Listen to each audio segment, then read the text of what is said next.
No. I'd be more confident about 2024 had people like Carrie Lake won some governorships where they could change these BS laws that govern the elections. At least fix Arizona. Arizona, Michigan, a few of these places that Michigan just became way worse. I by have the way, breaking Michigan news. I got breaking news. It looks like Arizona has been called by Fox News for 2024 already. Yeah. For Gretchen Whitmer. For Gretchen Whitmer. Yeah, did you guys see this, by the way? Do I have this one somewhere? Yeah, here we go. Gretchen Whitmer, they're asking her already to run in 2024. Did you guys see that really sexy TikTok she posted? Yeah, we played that, remember? Yeah, I know. the election. Just reminding you of that disgusting thing. Oh, boy. Breaking news. Big news. Big news. I know Republicans in your state have said they'd like to fight that. On another note, you've been asked a lot in almost basically every interview you've done recently about a 2024 run and running for president. You've said you're not interested in it. I guess my question is, if you're a supporter of yours... No, she said no one is interested in it. That's what she said. Yeah, why is this person who definitely drinks out of a bird feeder asking our governor... go ahead. She saw her brother Lord Farquaad rule in Shrek. Well, it's funny how they approach it all giggly and happy when they talk to her about 2024. I've never seen them interact with Republicans in this manner. Like, oh, I hear that you might be running in 2024. How wonderful would that be? They're like, Frank, the media is out about it now. They write up their articles like, if this person loses, a Republican may be able to take over. And it's like, so they're rooting as if, like, from the perspective of all journalism now, the home team is democracy being Democrats being the left. So they first say democracy, then they say that's the Democrats, then they say you have to support them, and this is how they treat them. Yeah, I mean, it all came to light really in 2016. Like, it was always kind of there if you looked for it, but it was enough. It was hidden enough that the average Joe, the NPC, would look at the news and go, "Oh, they're fair and balanced." And if you listen to the election night coverage 2016 on places like NPR, you're like, "Oh, wow, they're just like out and out like we are Democrats." Yeah. Lord Farquaad.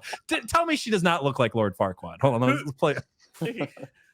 Sorry, I want to play a little bit more of this clip. Go ahead. Like that. On another note, you've been asked a lot in almost basically every interview you've done recently about a 2024 run and running for president. You've said you're not interested in it.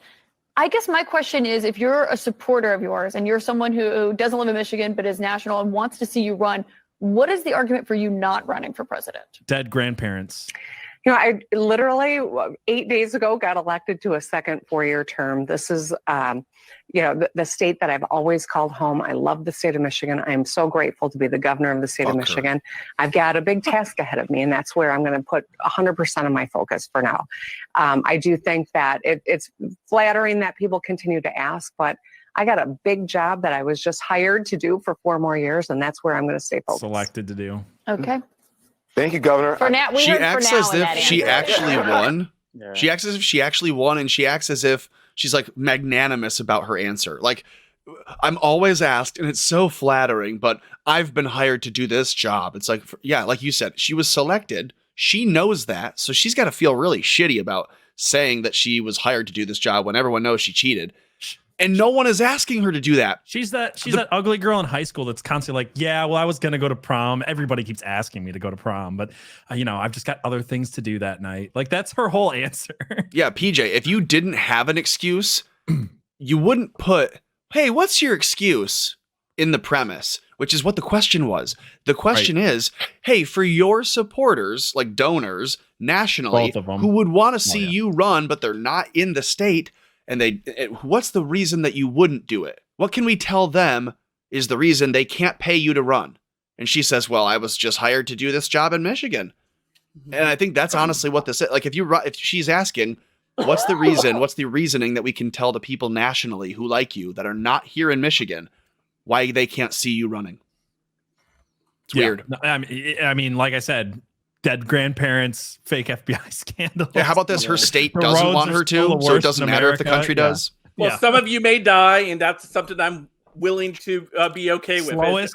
Or trying to do in her case. We are 50th in economic recovery post-COVID, by the way. That's not a joke. We are dead last of all states. Yeah, we feel it too. So send your best to the links in the descriptions below.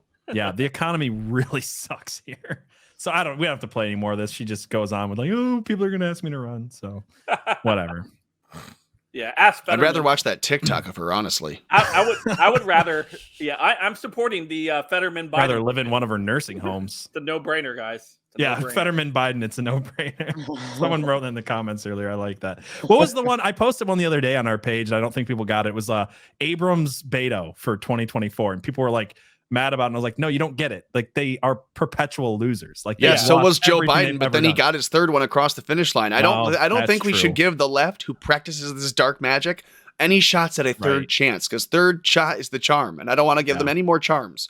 Well, Yeah. Beto's already had a third charm. This was the third time, wasn't it?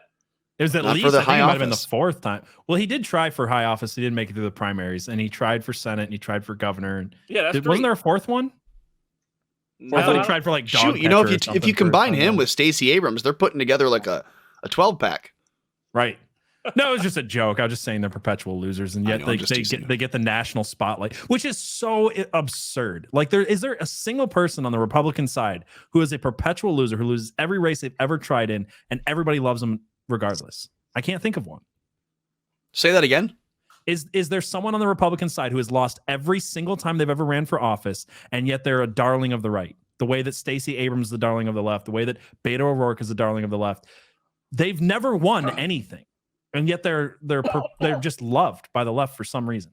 I can't think of By anyone the on left? I mean, that's the thing. I can't think. That's probably one of the big differentiators between the left and the right, is the Right. left has these iconoclastic figures of whatever industry they come from, but then they think, oh, maybe they should be a politician, like Al Franken, SNL Right, writer, then a performer, then oh, he should be in politics, and he ran, and then he was surprised he won. I think they get people like that in addition to their politicians, so that you can kind of see them all as celebrities, versus the people on the right. Who's a celebrity who you know is a conservative who would try to run for office, lose, and then do it again? No one. Yeah. I can't think of a single one. Well, that's kind of my point. Is there's no one on the right who loses, and then we're like, this is the greatest politician of all time. Because we don't Correct. try to run people typically who are already the name recognition. And that's why when Trump ran, everyone was like, slam that. That's stupid, because they're not typically doing that. You either run a politician who no one knows because he doesn't have baggage as a Republican, or you're not going to win the election. And that's how they've always done it. Right? Yeah. Very I remember when Al Franken won that race. Stuffed a bunch of ballot boxes. Yeah, it was the same thing. Yeah, he lost that even though Democrats, even though it was the first time Obama became president. You know, a lot of Senate races were won by Democrats. I remember the Al Franken one. He lost, and then I think it was counted for days, and then magically won. Yep. Yeah. So yeah.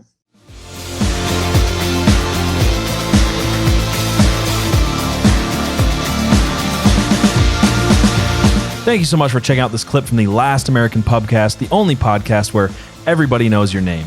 And hey, while you're here, don't forget to like, share, subscribe, and join us on a Saturday night from 7 to 9 p.m. Eastern Standard Time. Otherwise, you might get stuck with the tab.